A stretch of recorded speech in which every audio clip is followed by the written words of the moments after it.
Banda de rock com DJ e dois malucos batendo latas. E todos escondidos atrás de máscaras bizarras. Foi essa a descrição que recebi quando comecei a escutar o Slipknot. Bom, errado não está, mas imagine a curiosidade de um adolescente descobrindo o universo do rock, recebendo essa indicação. Claro que a sua curiosidade seria imediatamente despertada. Talvez foi essa a fórmula do sucesso do Slipknot, que era despertar a curiosidade pelo bizarro, pelo novo, pelo experimental. Mas, conforme já falei no vídeo sobre a evolução das máscaras, toda a repercussão não iria se sustentar se a música não fosse boa. Enfim, é com muito prazer trago para vocês essa biografia feita de fã para fã no canal Flog Rock.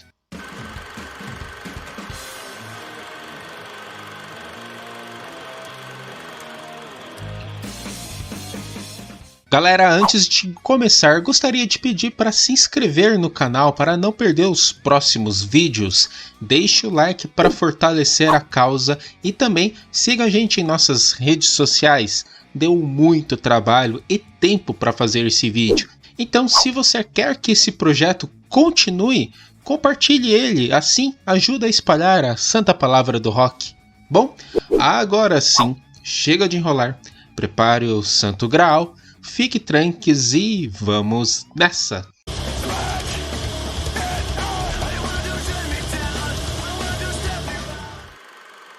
Tudo começou na cidade de Des Moines, capital do estado de Iowa, nos Estados Unidos. Lá em meados de 1991, havia um cenário underground na região, movimentando diversas bandas de heavy metal e derivados.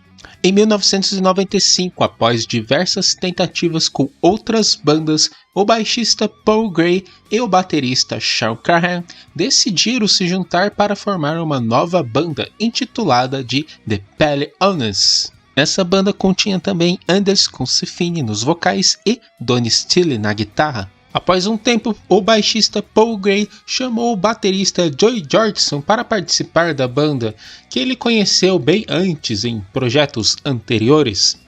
A ideia era fazer experimentos de bateria nas composições, então o baterista Sean Crahan cedeu seu lugar para o novato Joey Jordison e agora assumiu seu novo posto de percussionista. O próprio vocalista Anders Consefini também passou a tocar percussão em alguns momentos. A banda também chamou um segundo guitarrista chamado de Brainerd e, em dezembro daquele ano, fizeram o primeiro show ao vivo em um evento beneficente usando o nome de Melds. Após essa apresentação, pouco tempo depois, o baterista Joey Jordison sugeriu trocar o nome da banda para Slipknot, que era o nome de uma das canções que a banda fez. Ao pé da letra significa nó escorregadio ou algo do tipo.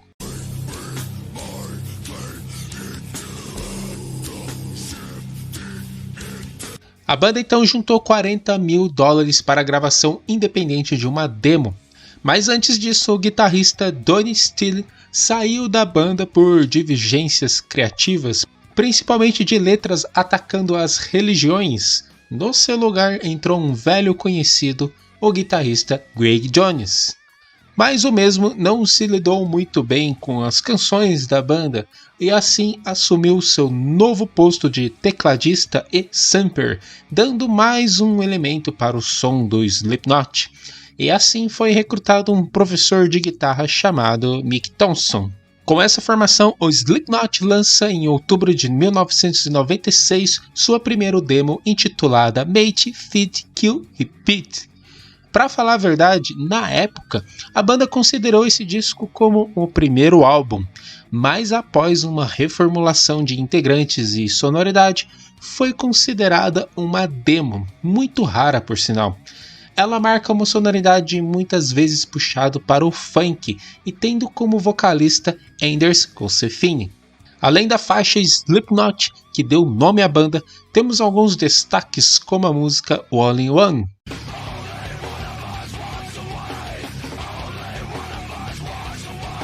E claro, não posso deixar de esquecer a música Confections, destacando a cozinha da banda, o baixo, a bateria e as percussões.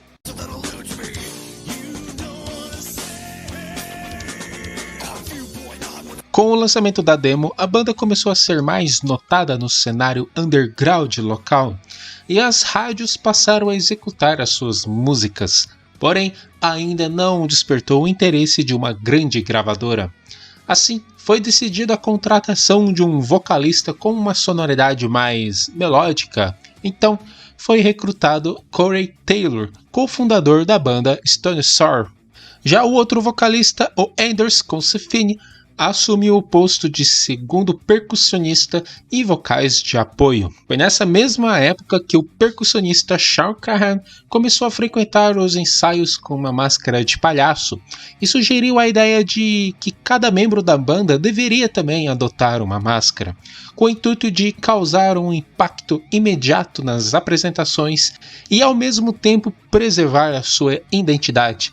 Com o passar do tempo também foi decidido usar macacões de operários e a identificação por números. Sobre as máscaras do Slipknot, eu fiz um vídeo específico falando de todas as suas máscaras e sua evolução e significado. Então, nessa biografia eu não vou dar muito destaque para as máscaras. Caso não viu, vou deixar um card aqui em cima e também na descrição do vídeo para você assistir depois, beleza? Após ser movido de vocalista para percussionista, o Anders Consefini anunciou a saída da banda, e assim foi recrutado Greg Watts, e logo após a sua entrada foi produzido uma segunda demo contendo 5 faixas que no futuro iria fazer muito sucesso no álbum de estreia. Por causa da demo, o produtor Ross Hobson gostou do material que viu e se ofereceu para a produção do álbum de estreia, após assistir a um ensaio da banda. Foi nessa época também que o DJ Sid Wilson foi recrutado para a banda. Com a formação quase pronta que iria fazer sucesso, o Slipknot recebeu uma oferta de contrato da gravadora Roadrunner Records por $500 mil para fazer 7 álbuns. O contrato foi assinado publicamente em 8 de julho de 1998. Dias após, o percussionista novato Greg Watts foi demitido da banda por razões não explicadas e não muito esclarecidas, entrando no seu lugar Brandon Danner, que mal deu tempo de soltar uma bufa e foi substituído por Chris Phan.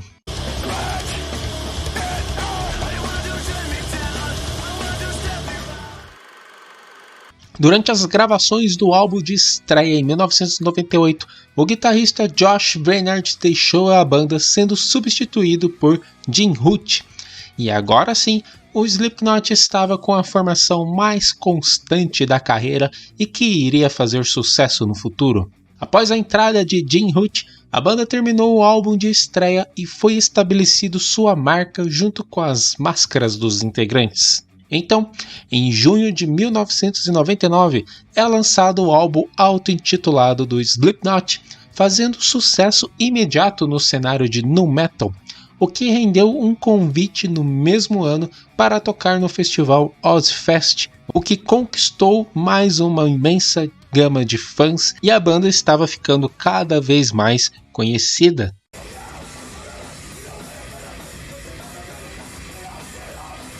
Aproveitando o embalo, o Slipknot lança um registro audiovisual contendo videoclipes e versões ao vivo dos destaques do primeiro álbum, como por exemplo a música Surfacing.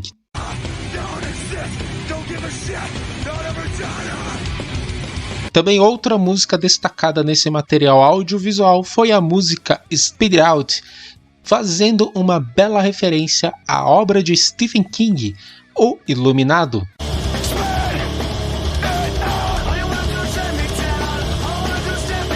Outro videoclipe que vale destacar também nesse material foi a música When They Bleed, um dos hinos da banda, mostrando o potencial vocal de Corey Taylor.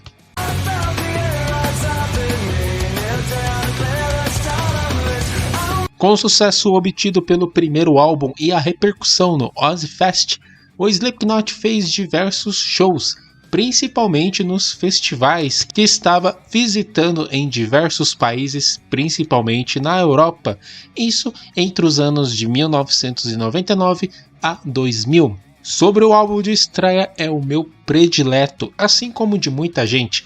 Foi um marco na história do heavy metal, queira você ou não. As vendagens surpreendeu a gravadora, o que gerou também um certificado de platina. Foi o primeiro registro desse naipe da gravadora, que já estava sedenta pelo segundo álbum do Slipknot.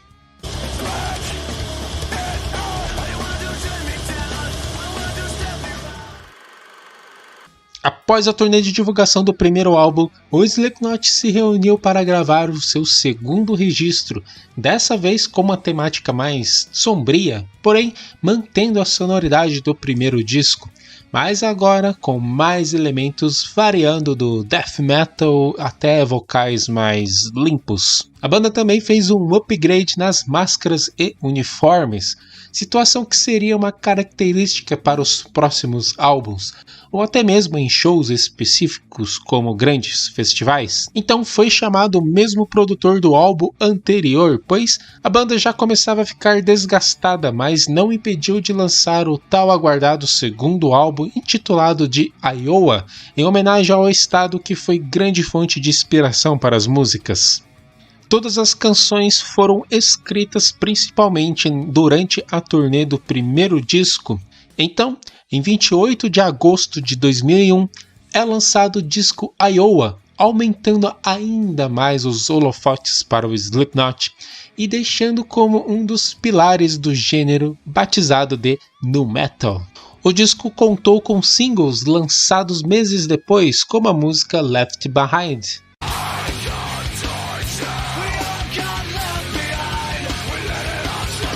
Também tivemos a música My Plague, que virou tema do filme Resident Evil, baseado nos games de mesmo nome.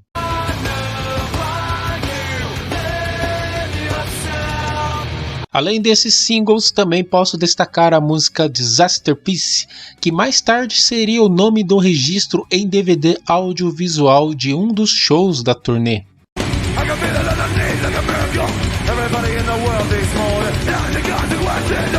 A polêmica música The Heineken Anthem, muito puxado para o death metal com aquele refrão de 666.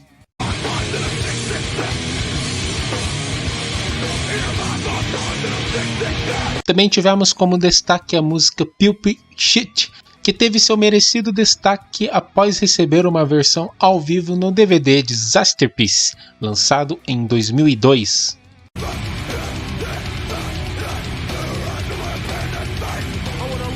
O álbum foi um sucesso inquestionável, ultrapassou em termos de vendagens o seu antecessor, porém a banda resolveu dar uma pausa e alguns integrantes resolveram tocar os seus projetos paralelos. Mas antes de acabar o extenso ano de 2002 para o Slipknot, a banda lança o já citado DVD Disasterpeace, gravado em Londres com uma produção invejável e que rendeu mais uma gama de fãs. Após esse lançamento, muitos especulavam que a banda teria acabado ou haveria alterações de integrantes, principalmente pelos projetos paralelos de Corey Taylor e Jim Hood com a banda Stone Sour, que tinha lançado seu primeiro álbum auto-intitulado.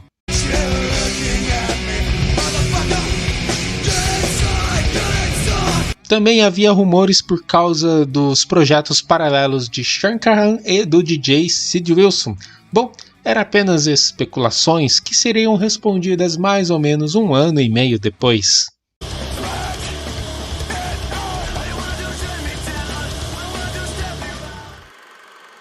Estamos em meados de 2003 e, para a alegria dos fãs, o Slipknot estava de volta com a mesma formação e a promessa para lançar um novo álbum. Com o material criado durante o período sabático, a gravadora junto com a banda tinha grandes ambições com um novo projeto e, para concretizar, chamaram o aclamado produtor Rick Rubin, que tinha um currículo invejável, produzindo álbuns para bandas como AC/DC, Metallica, Slayer e Black Sabbath.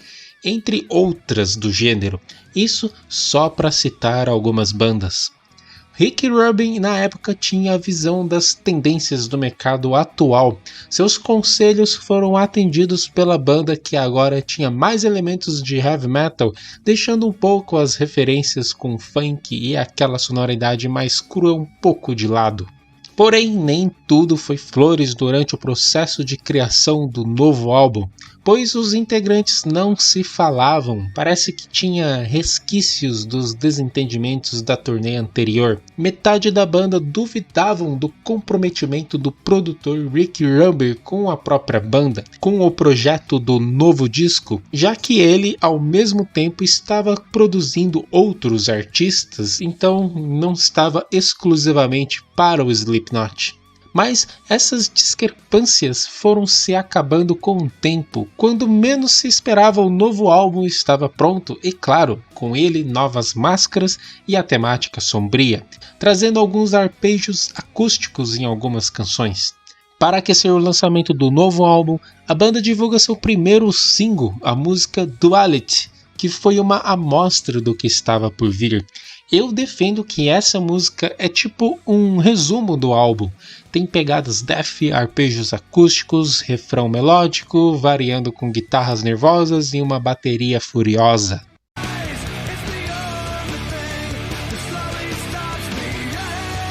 A música e videoclipe estourou nas rádios, TVs e todas as mídias possíveis da época. Assim, em 25 de maio de 2004 é lançado o disco intitulado como Volume 3, tendo como apelido The Subliminal Verses.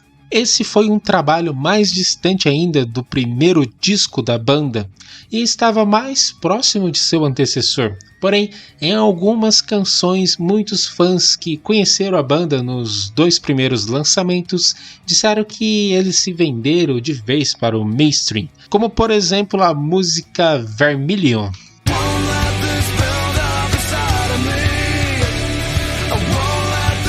Mas a pouca crítica que o Slipknot recebeu não se comparou à quantidade de novos fãs que a banda conquistou. Agora o Slipknot era mundialmente conhecido, principalmente quando o clipe da música Before Forget passava em looping na MTV, que teve seu lançamento em 8 de março de 2005. Foi nessa época que eu conheci de fato o Slipknot, e foi paixão à primeira escutada.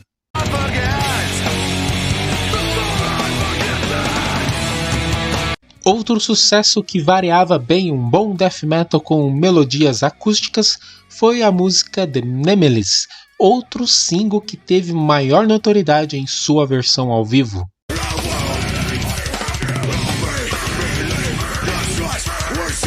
Outro sucesso descoberto nas apresentações ao vivo foi a música The Blister Exists, tendo as duas percussões junto com a bateria como protagonistas e virou canção indispensável nos shows do Slipknot.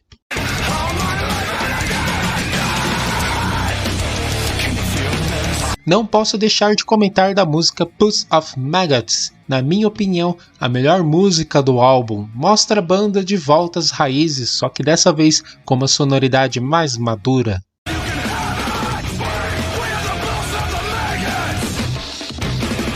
O Slipknot colheu muitos frutos desse álbum. A turnê de divulgação rendeu um disco duplo ao vivo lançado em 2005. Além disso, os integrantes passaram a ser mais vistos com mais frequência sem as máscaras pelo backstage e bastidores, acabando de vez o ar de mistério sobre seus rostos. Ainda mais pelo avanço da internet, essa questão deixou de ser um mistério, digamos assim. Coisa que ajudou muito os projetos paralelos dos integrantes, que após o final da extensa turnê resolveram dar uma breve pausa e assim voltariam com um álbum novo.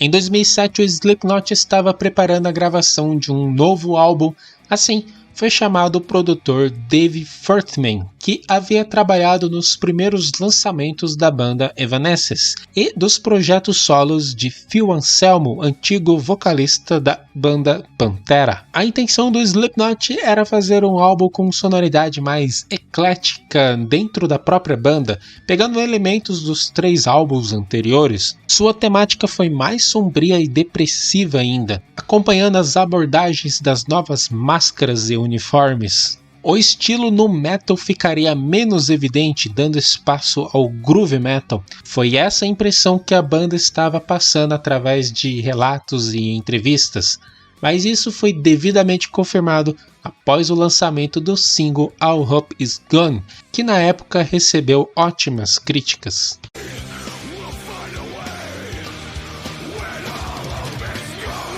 Mas o que gerou grande repercussão foi o lançamento do videoclipe Psychosocial, lançado em 7 de julho de 2008, que ficou muito tempo entre os mais vistos na recém-plataforma YouTube. Parece que foi ontem, hein?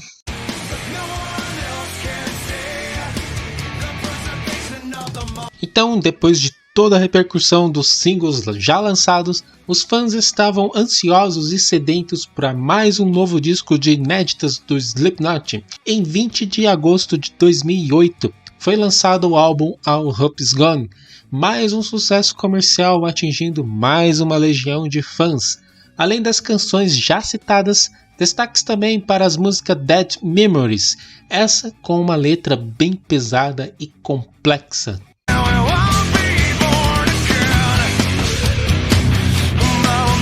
E também outro destaque na mesma pegada foi a música Snuff.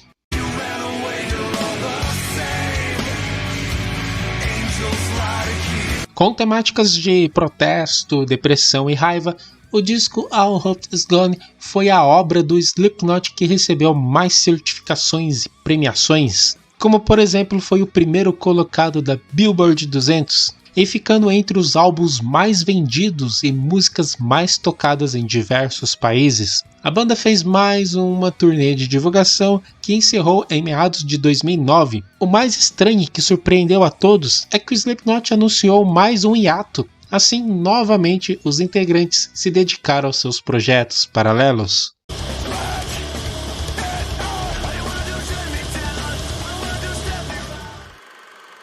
Em 2010, o Slipknot estava com a intenção de lançar um novo álbum nos próximos anos. Talvez a rotina da banda seria essa, um álbum, uma pequena turnê e novamente entrar em hiato. Parece que eles estavam apenas querendo cumprir o tal contrato da gravadora de gravar 7 álbuns. Novamente, especulações que a banda chegaria ao seu fim estava à tona, mas todas essas especulações de que a banda iria acabar e de que iria lançar um novo álbum foi definitivamente deixadas de lado. Acontece que em 24 de maio de 2010, o baixista Paul Gray foi encontrado morto aos 38 anos de idade em um hotel na cidade de Johnston, no estado de Iowa. Seu laudo demorou para ser divulgado, mas foi constado que foi por overdose acidental, pois foi encontrado em seu sangue nível fatal de morfina e fentanil, mas foi descartado a hipótese de um suicídio. No dia seguinte da sua morte, os 8 integrantes restantes deram uma coletiva sem máscara e ao lado da viúva e de seu irmão. Yesterday we lost our brother. And the world seems a little smaller because of it. O clima não era, obviamente, dos melhores. Paul Gray, ao lado de Sean e Joey Jordison, eram os membros cofundadores da banda. A morte do baixista virou um ponto de interrogação para a banda e seus fãs. Como forma de tributo a Paul Gray, em setembro de 2010, o Slipknot lançou o DVD intitulado Sick, contendo um show feito em 2009 no Download Festival. Além de entrevistas e videoclipes do álbum All Hope Is Gone, um material que vale muito a pena adquirir. Em 2011, o Slipknot anunciou a volta aos palcos, porém com shows pontuais. A banda estava completamente arrasada, então era compreensível uma volta mais tímida. Um desses shows foi no Rock in Rio de 2011, com uma apresentação memorável.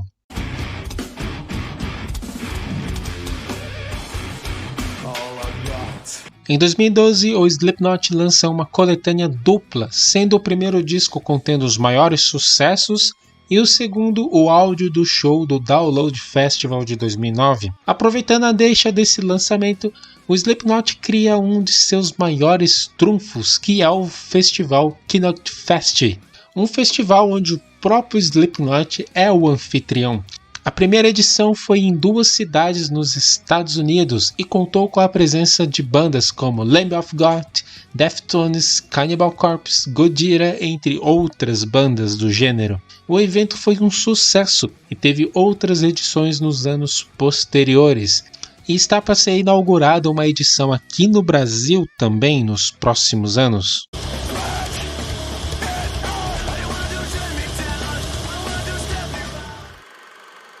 Como já era de se esperar em 2013, o Slipknot já estava preparando o lançamento de mais um novo álbum, praticamente dando uma continuidade ao trabalho anterior, mas todos os fãs foram pegos de surpresa novamente quando a banda anunciou a saída do baterista Joey Jordison. Sua demissão foi um mistério durante muito tempo, e talvez ainda seja um mistério até hoje. Uma das situações que possa ser um dos motivos foi o seu diagnóstico de mielite transversa, uma doença neurológica que atrapalha na sua performance de tocar bateria. Essa situação foi revelada 3 anos após a sua saída, quando já estava tocando em uma outra banda recém-formada chamada Sensational.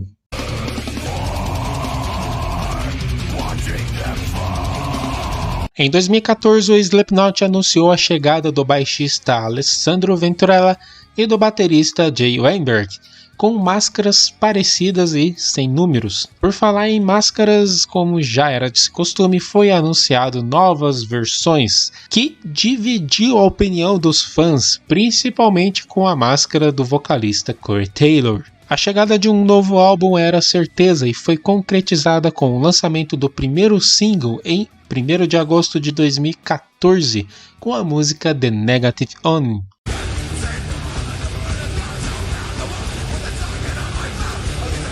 Alguns dias depois, em 24 de agosto, foi liberado outro single de sucesso, a música The Devil in I, que prometia ser o grande hit do álbum, claro pela repercussão que o clipe teve após o seu lançamento.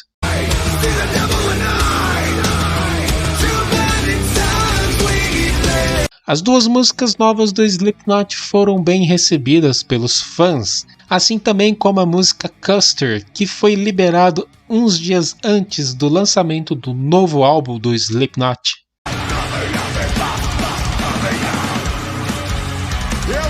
Finalmente, em 21 de outubro de 2014, é lançado o 5º álbum de estúdio do Slipknot, o The Great Chapter. Os sucessos nitidamente foram singles já mencionados antes. Recebeu diversas certificações de vendagem, mas não superou seu antecessor nesse termo. Recebeu ótimas críticas dos especialistas na área, alegando que a banda mesclou o trabalho anterior com as raízes do 3º álbum. O fato é, a banda ficou cada vez mais distante do nu metal dos primeiros lançamentos. Vale destacar também as músicas Kill Pop, outro single lançado em abril de 2015.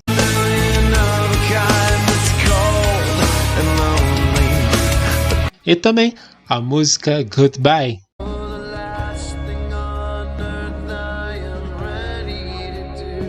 O novo álbum respeitou a memória de Paul Gray, ao mesmo tempo deixou uma mensagem para todos os fãs, que a banda iria continuar. Esse lançamento rendeu mais uma turnê cansativa e extensa. O Slipknot colheu os frutos desse disco até meados de 2018. Essa vai ser a deixa para o próximo capítulo.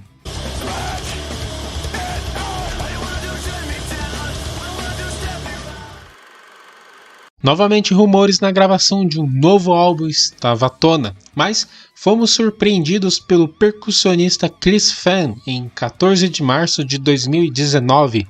Ele entrou na justiça contra Corey Taylor e Sean Cahan, alegando a falta de repasse dos royalties e lucros da banda.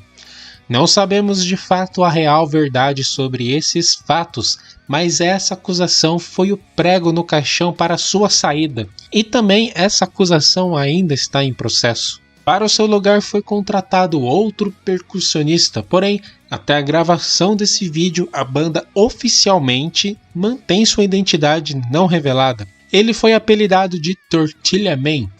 Não fez parte dos pôsteres promocionais e atribuições nas composições do novo álbum que estava para sair. Em 16 de maio de 2019 é divulgado o primeiro single do álbum, a música Unsainted, acompanhado de um videoclipe onde os membros aparecem com novas máscaras, gerando algumas críticas, principalmente a máscara de Corey Taylor, mas a música agradou os fãs, principalmente os que começaram a acompanhar o Slipknot a partir do disco volume 3.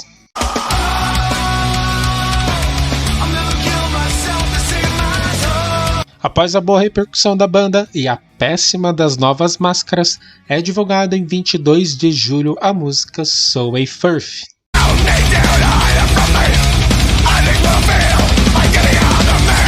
Alguns dias antes do lançamento oficial do novo álbum, a banda divulga o single Birth of the Cure, que teve ótima recepção dos fãs e nota-se que viria um trabalho aos moldes do álbum anterior.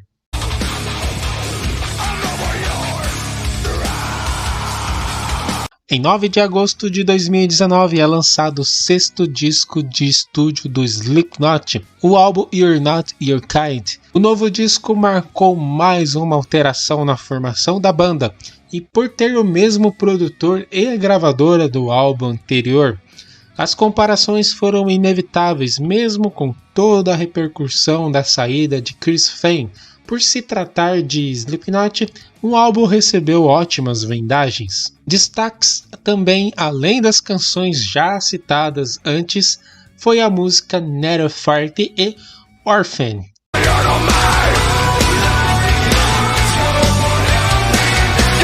O álbum rendeu uma pequena turnê de divulgação que infelizmente foi interrompida por um certo vírus em 2020, e você sabe muito bem do que eu estou falando. Bom, sobre a história da banda eu vou ficando por aqui. Então é isso, galera, espero que você apoie o canal se inscrevendo nele para não perder os próximos vídeos. Deixe o like para fortalecer a causa, críticas, sugestões e observações nos comentários. Também lhe convido a seguir as nossas redes sociais. Compartilhe esse vídeo para espalhar a santa palavra do rock. Críticas, sugestões e observações nos comentários, com a devida educação, é claro. Eu vou ficando por aqui. Obrigado pela sua audiência. Falou e tchau.